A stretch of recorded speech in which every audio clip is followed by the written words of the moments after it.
morning. Good morning to all leaders natin, local, international, Hypertech Online System, and Elite Tycoons. Nandito kami sa Empowered Consumerism Head Office dito sa Ortigas. Kasama ko ating napakalupit na coach, na si Coach Bonnie Masamayor.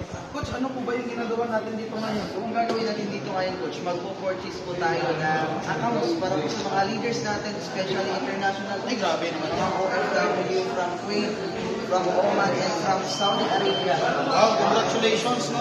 Business partner. Grabe, international. And syempre sa mga nagtitiwala, congratulations for taking an action. And we're so excited kung ano yung mangyayari sa inyo. Sumabay na doon sa sistema. Congratulations. And guys, ito pala yung buong office natin. Kung makikita nyo, ayan yung mga legalities, no? Certificate po natin. So legit yung company natin, no?